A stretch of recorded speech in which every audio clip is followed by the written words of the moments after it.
Bulletin की शुरुआत करते हैं। मध्य प्रदेश में एक बार फिर ओबीसी आरक्षण को लेकर सियासत तेज हो गई है। सीएम शिवराज सिंह चौहान ने पूर्व सीएम कमलनाथ के आरोपों पर पलटवार किया है। सीएम शिवराज सिंह चौहान ने कहा कि जितना नुकसान कांग्रेस ने पिछड़ा वर्ग का किया है कोई नहीं कर सकता। पाप कमलनाथ का ही किया धरा है। कांग्रेस की नीति और नियत ठीक नहीं है। ओबीसी के हितैषी होने का नाटक कमलनाथ कर रहे हैं। बीजेपी कमजोर वर्ग के साथ हमेशा से रही है। आपको बता दें कि कल का राज्यपाल से मुलाकात के बाद पूर्व सीएम कमलनाथ ने ओबीसी का मुद्दा उठाया था। उन्होंने ट्वीट करने के साथ ही कहा था कि कांग्रेस सरकार ने ओबीसी को 14 से बढ़ाकर 27% आरक्षण दिया था, लेकिन शिवराज सरकार ने इसके लिए कोई गंभीर प्रयास नहीं किए। हाईकोर्ट में कई याचिकाएं भी लगी हैं, लेकिन सरकार सही तरीके से पैरवी नहीं कर रही है, जिसके चलते आरक्षण अभी तक लागू नहीं हो पाया। अगर सरकार सशक्त पक्ष समर्थन करे तो मध्य प्रदेश के पिछड़ा वर्ग को 27% आरक्षण का लाभ मिल जाएगा। मैंने ट्वीट किया क्योंकि ओबीसी आरक्षण के बारे में हमने ही कदम उठाया था और मैं ये उम्मीद करता हूँ, मांग करता हूँ सरकार से कि इसे जो हमने नीति बनाई थी ये इसको लागू करें। देखिए, जो बात है छिपी नहीं है। आज जो मैं कह रहा हूँ, मुझे ये बयान या घोषणा के माध्यम से नहीं कहना। आज जनता गवाह है।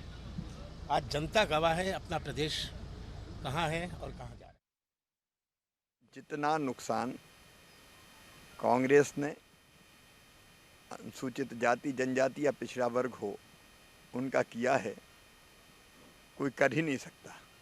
अब पिछड़े वर्ग को केवल वोट बैंक के लिए अध्यादेश जारी कर दिया गया और बाद में इन्हीं ने स्टे करवा दिया।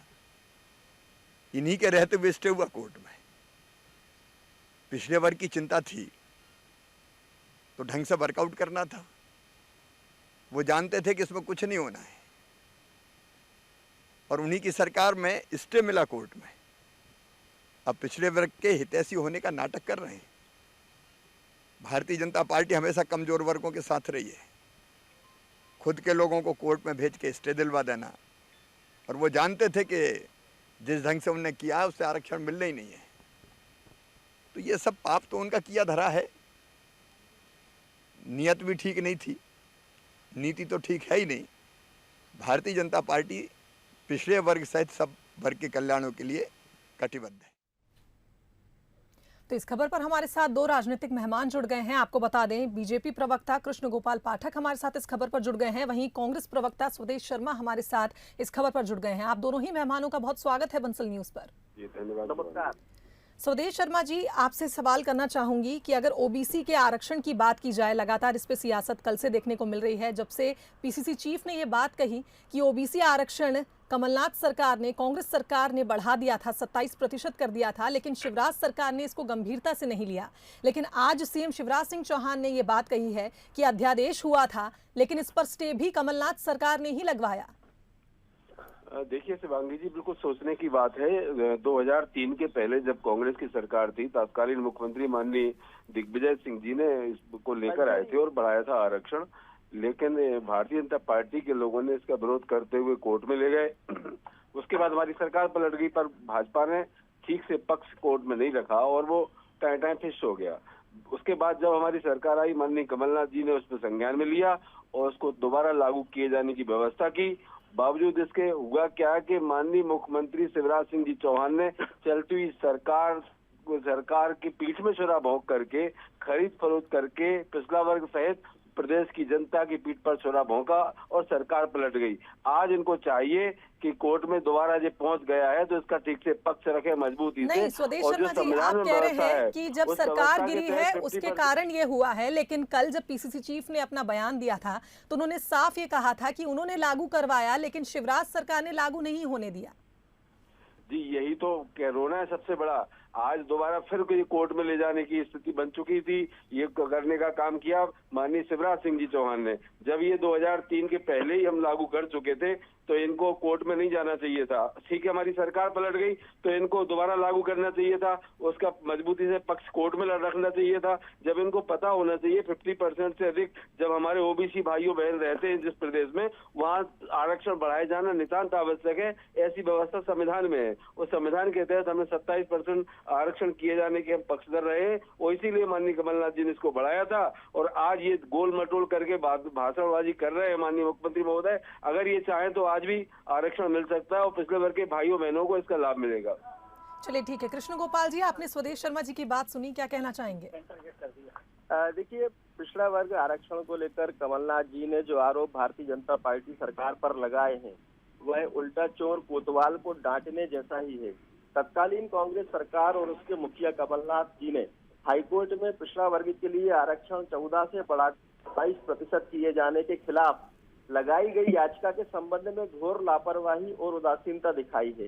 भारतीय जनता पार्टी सरकार पर आरोप लगाने वाले कमलनाथ जी की सरकार ने हाईकोर्ट में दिए गए स्थगन को हटाने के लिए कोई प्रयास ही नहीं किया। करीब 1 वर्ष तक उनकी सरकार इस प्रकरण को लेकर लापरवाह बनी रही। कांग्रेस की सरकार ने हाईकोर्ट में दायर की गई याचिका के संबंध में 14 से 19 मार्च 2019 तक वाद ही प्रस्तुत नहीं किया। इसी के चलते हाईकोर्ट ने 19 मार्च को इस मामले में आरक्षण को बढ़ाकर 27% किए जाने पर स्थगन दे दिया। यही नहीं, इस मुद्दे के प्रति कमलनाथ सरकार के उपेक्षापूर्ण रवैये को इस तथ्य से भी समझा जा सकता है कि 19 मार्च 2019 को भी तत्कालीन कांग्रेस सरकार के महाधिवक्ता न्यायालय में उपस्थित तक नहीं हो पाए। कांग्रेस की सरकार ने पिछड़ा वर्ग के हितों की लगातार उपेक्षा की और 8 महीनों तक सरकार की ओर से कमलनाथ जी मुख्यमंत्री तो रहे, लेकिन न्यायालय में उनका जवाब दावा प्रस्तुत नहीं किया गया और ना ही इस स्थगन को हटाने के लिए कोई प्रयास किया गया। यह जो मैंने आपके सामने पक्ष रखा है भारतीय जनता पार्टी की ओर से, यह आप निश्चित मानिए कांग्रेस पार्टी के पिछड़ा वर्ग की उपेक्षा करने की कलई खोलता है। एक बात तो आप मजबूती से पक्ष रखिए ना, भारतीय जनता गोल मटोल जलेबी जैसी बातें बताने से क्या फायदा है? एक बात और मैं बताना चाहता हूं कि भारतीय जनता पार्टी की सरकार ने नरेंद्र मोदी जी के प्रधानमंत्री रहते हुए ही देश में पिछड़ा वर्ग आयोग की स्थापना कर उसको संवैधानिक दर्जा प्रदान किया था, लेकिन मध्य प्रदेश में भी मुख्यमंत्री शिवराज सिंह जी चौहान ने ही उसको आगे बढ़ाया। हम तो कांग्रेस पार्टी से ये पूछना चाहते हैं कि आपकी सरकार थी कमलनाथ जी, आप मुख्यमंत्री थे मध्य प्रदेश के, लेकिन आप हाई कोर्ट में अपने महाधिवक्ता तक को पेश नहीं कर पाए क्योंकि आप जानते थे कि आपको पिछड़ा वर्ग को सिर्फ चुनावी लॉलीपॉप में उलझा कर रखना है, क्योंकि आप जानते थे कि यह संभव नहीं हो पाएगा, क्योंकि आप जानते थे। जी कृष्ण गोपाल जी, स्वदेश शर्मा जी, एक छोटा सा रिएक्शन आपकी तरफ से। आखिरी बात, क्योंकि आप जानते थे कमलनाथ जी कि भारतीय जनता पार्टी हमेशा पिछड़ों की हितचिंतक रही है। हम कभी जाति या धर्म या वर्ग की राजनीति नहीं करते हैं, लेकिन कांग्रेस को आईना दिखाते हुए यह बोलना चाहते हैं कि श्यामाचरण शुक्ल, डीपी मिश्र, मोतीलाल वोरा, अर्जुन सिंह, दिग्विजय सिंह, मध्य प्रदेश को इन्होंने 8 मुख्यमंत्री दिए हैं, लेकिन एक भी पिछड़ा वर्ग का मुख्यमंत्री मध्य प्रदेश को नहीं दे पाए हैं। और ना ही देश में 60 साल तक सरकार में रहते हुए पिछड़ा वर्ग आयोग को संवैधानिक दर्जा दे पाए। चलिए ठीक है, कृष्ण गोपाल जी, स्वदेश शर्मा जी के पास जाऊंगी। जी लास्ट रिएक्शन स्वदेश शर्मा जी। मोदी देते हैं। शिवांगी जी, ये गोल गोल जलेबियां बनाने का काम कर रहे हैं। आज इनकी खुद की सरकार है। अगर ये पिछले वर्ग या निचले तबके के लोगों के हितैषी होते तो आज दलित समाज के लोग किस तरह से मारे जा रहे हैं, और अगर वो अपना सरकार के प्रति अपना रोष दिखाते तो उनके खिलाफ कार्रवाइयां हो रही हैं। ये छोटे लोगों की उपेक्षा कर रहे हैं। ये पूंजीपतियों की पार्टी है। और आप बताइए, जातिवाद की ये बात करते हैं। जाति इनकी कार्यकारिणी घोषित हुई पिछले महीने, तो हर व्यक्ति के आगे लिखा गया। चलिए ठीक है, ओबीसी आरक्षण पर सियासत तो होती रहेगी। बहुत धन्यवाद आप दोनों मेहमान का इस खबर पर हमारे साथ जुड़ने के लिए। तो बता दें, मध्य प्रदेश में एक बार फिर ओबीसी आरक्षण को लेकर सियासत तेज हो गई है। जहां बीजेपी का कहना है कि कांग्रेस की लापरवाही के चलते आरक्षण लागू नहीं हो पाया, वहीं कांग्रेस का कहना है कि बीजेपी इस विषय को गंभीरता से नहीं ले रही है, जिसके कारण आरक्षण नहीं हो पाया।